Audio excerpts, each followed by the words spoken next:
اس کے بعد نام آتا ہے پاکستان کا. یہ ہے میری اور آپ کی داستان، اور یہ ہے سبب جس کی وجہ سے کہ میں آپ سے یہ گفتگو کر رہا ہوں.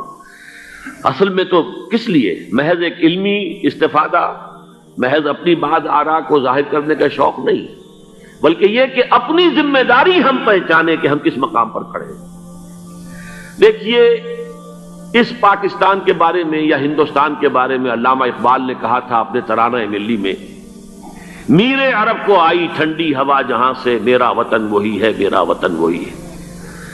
اور مجھے بتایا گیا کہ سنن ابی داؤد میں یہ روایت موجود ہے کہ حضور نے فرمایا کہ ہندوستان کی طرف سے مجھے ٹھنڈی ہوا آتی، اگرچہ مجھے وہ حدیث ابھی نہیں ملی ہے، لیکن حزب التحریر کا ایک کارڈ مجھے ملا تھا، تو اس میں اس حدیث کا اور اس میں ابو داؤد کا روایت کا حوالہ موجود تھا. لیکن میں جو چیز آپ کو بتا چکا ہوں وہ یہ کہ الف ثانی کا پورا تجدیدی کارنامہ اس ہندوستان کی سرزمین میں ہوا. مجدد الف ثانی شیخ احمد سرندی، شاہ ولی اللہ دہلوی، سید احمد بریلوی، وہ تو ہمارے پاکستان میں آ کر جو ہے ان کا خون جذب ہوا ارض پاکستان میں.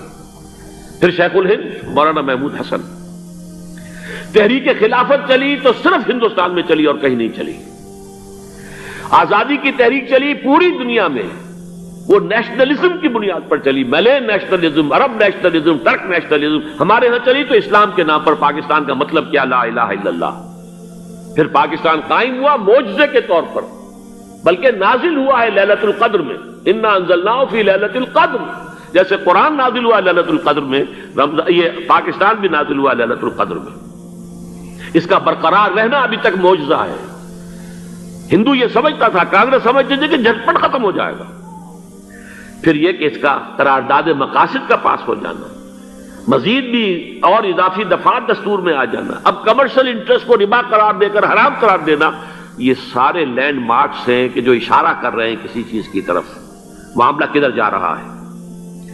پھر یہ کہ یہ جو 14ویں صدی کے مجدد تھے شیخ الہند، اس کے بعد سے کچھ ایسی شخصیتیں عظیم پیدا ہوئی ہیں ہند میں، جن کو میں سمجھتا ہوں کہ 14ویں صدی کے مجدد اور 15ویں صدی کے مجدد کے درمیان، یہ 15ویں صدی کے مجدد کی راہ کو سیدھا کرنے والے، جیسے کہ حضرت یحییٰ نے کہا تھا میں تو آنے والے کا راستہ سیدھا کر رہا ہوں حضرت عیسیٰ کے لیے، ایسے ہی 15ویں صدی کے لیے امام مہدی کے لیے راستہ صاف کرنے والے سب سے پہلے علامہ اقبال، جنہوں نے اسلام کا تصور دین کی حیثیت سے دوبارہ زندہ کیا ہے، ورنہ اسلام ایک مذہب کی شکل اختیار کر چکا تھا. پھر مولانا مودودی، مولانا ابوالکلام آزاد حکومت الہیہ کے نعرے کے ساتھ میدان میں آئے. یہ اقبال نے جو تصور پیش کیا تھا اس پر عملی جد و جہد کے لیے حزب اللہ قائم ہوئی.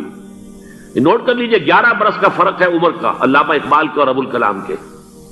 اور 1913 میں جب حزب اللہ قائم کی ہے اس وقت علامہ اقبال کی ملی شاعری اپنے عروج کو پہنچ چکی تھی.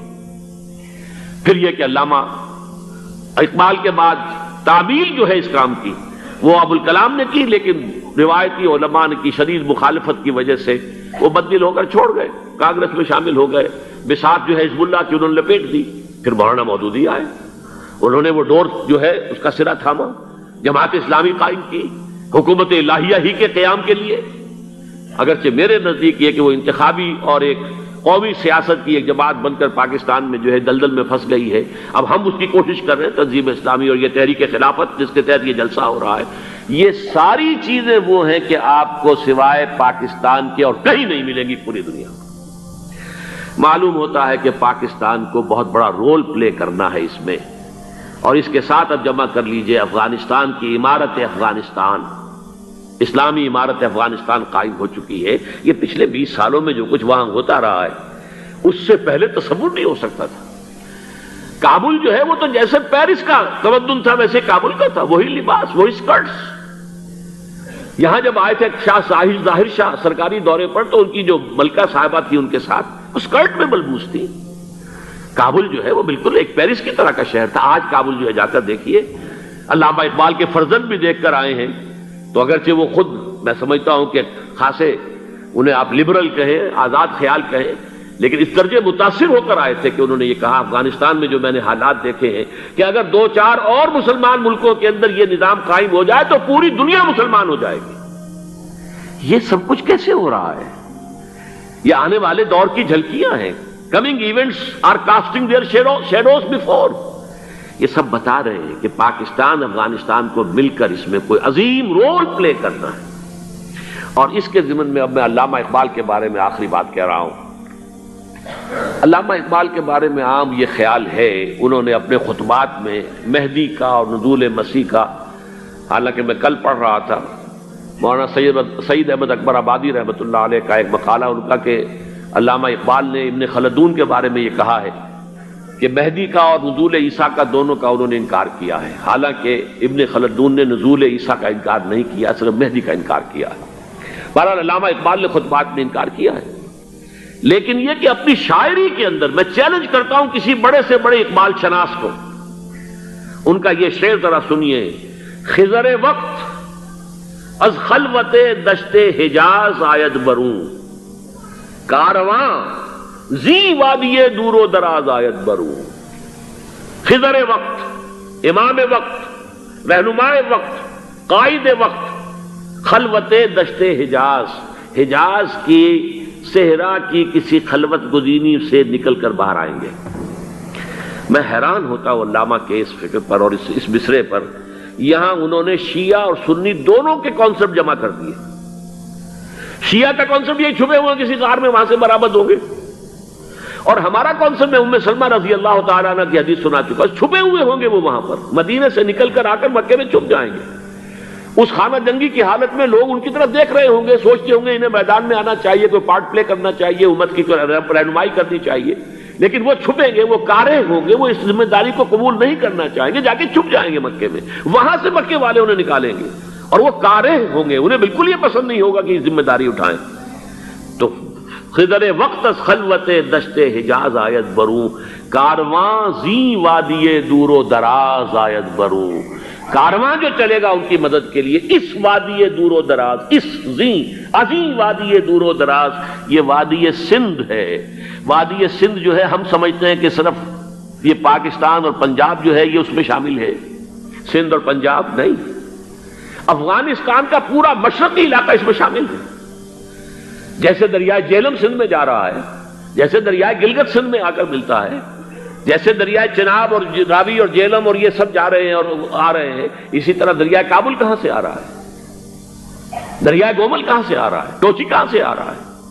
یہ سارا جو ہے ڈرین جو ہو رہا ہے، ایسٹرن جو ہے پارٹ آف افغانستان، یہ سب وادی ہے. اس وادی کے یہ دو حصے ہیں، ایک حصہ جو ہے یہ ادھر پاکستان میں ہے، اور اسی وادی کا دوسرا حصہ جو ہے وہ افغانستان میں ہے. کارواں زی وادی دور و دراز آیت بروں، کارواں چلے گا یہاں سے. یخرج ناس من المشرق یؤتون للمہدی، یعنی سلطان ہی مشرق سے فوجیں چلیں گی کہ جو مہدی کی حکومت قائم کریں گی. اور یخرج من خراسان رایات و سود، اور خراسان سے سیاہ پرچم چلیں گے کہ جن کا رخ کوئی موڑ نہیں سکے گا، حتیٰ تنصب بإیلیا، یہاں تک کہ وہ جا کر یروشلم کے اندر نصب ہو جائیں گے.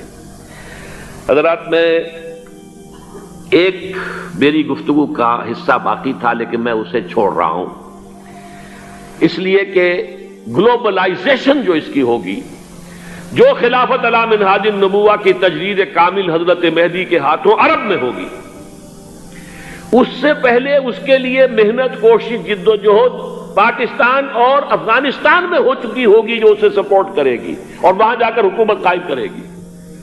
اس کے بعد گلوبلائزیشن کا جو مرحلہ اس کا ہے وہ حضرت مہدی کے ہاتھوں نہیں ہے، وہ حضرت عیسیٰ ابن مریم ان کے نزول کے بعد ہے، جن کے نزول کے بعد دجال کا خاتمہ ہوگا اور یہودیوں کا استحصال ہوگا. مسلمانوں پر بھی بڑی تکالیف اربوں پر آئیں گی، شدائد آئیں گے. لیکن یہ وہ میں حصہ جو اپنی گفتگو کا آج چھوڑ رہا ہوں اس لیے کہ میں دیکھ رہا ہوں کہ بعض حضرات کا صبر کا پیمانہ اب لبریز ہو رہا ہے، تو میں اس حصے کو پھر ملتوی رکھتا ہوں کسی دوسری محفل اور کسی دوسری مجلس اور نشست پر. آخری بات یہ کہہ رہا ہوں، ہم پاکستانیوں کے کرنے کا اصل کام کیا ہے؟ یہ بغدے میں آ پڑی ہے سخن گستران آباد. پہلی بات یہ کہ ہماری جد و جہد مرکوز ہو جانی چاہیے کہ یہاں خلافت علی منہاج النبوہ کا نظام قائم کرنے کی جد و جہد کریں. اس کے دو راستے ہیں. ایک سہل راستہ ہے، اللہ تعالیٰ جس کے لیے بھی اس کو سہل کر دے، اگر بظاہر تو بڑا مشکل ہے، نظر آتا ہے کہ لوگ اسے قبول نہیں کریں گے، کر لیں تو پھر بہت آسان راستہ ہے. تمام دینی جماعتیں پاور پالیٹکس سے، الیکشن کی سیاست سے وڈرا کریں اور اپنی تمام توانائیاں متحد ہو کر مرکوز کر دیں۔ نمبر ایک یہ کہ پاکستان کے دستور میں جس قدر اسلامی دفعات آ چکی ہیں ان کو جو غیر مؤثر کرنے والے چور دروازے ہیں وہ بند کروائے جائیں، جس کے لیے آپ کو یاد ہوگا میں نے مہم چلائی تھی نواز شریف صاحب کے دور حکومت میں کہ یہ ترامیم آپ مزید کر دیجئے، تو یہ جو چور دروازے ہیں جس کی وجہ سے قرارداد مقاصد ہو، دفعہ 227 ہو، یہ سب کے سب، اور یہ جو فیڈرل شریعت کورٹ ہے، یہ سب غیر مؤثر پڑے ہوئے ہیں۔ کاؤنسل آف اسلامک آئیڈیالوجی غیر مؤثر پڑی ہوئی ہے، ساری چیزیں موجود، پورا اسلام موجود ہے لیکن غیر مؤثر ہے۔ چور دروازے بند کر دو خدا کے لیے تاکہ یہ اس مؤثر ہو جائے، بڑی آسانی کے ساتھ، بہت ہی عمدگی کے ساتھ، بغیر کسی خون خرابے کے اسلامائزیشن آف لاس اور اس کی امپلیمنٹیشن شروع ہو جائے۔ اور نمبر دو یہ استیصال منکرات کے لیے امر بالمعروف نہی عن المنکر، اس کے لیے میدان میں آ کر کے ہمیں نہ حکومت چاہیے نہ اقتدار چاہیے، ہمیں صرف یہ چاہیے یہ حرام ہے، یہ حرام ہے، یہ حرام، اسے ختم کرو، اسے ختم کرو، اسے ختم کرو۔ اس کے لیے میدان میں آئے۔ من رآ منکم منکرا فلیغیرہ بیدہ فإن لم یستطع فبلسانہ فإن لم یستطع فبقلبہ۔ حضرات اگر یہ کام ہو جائے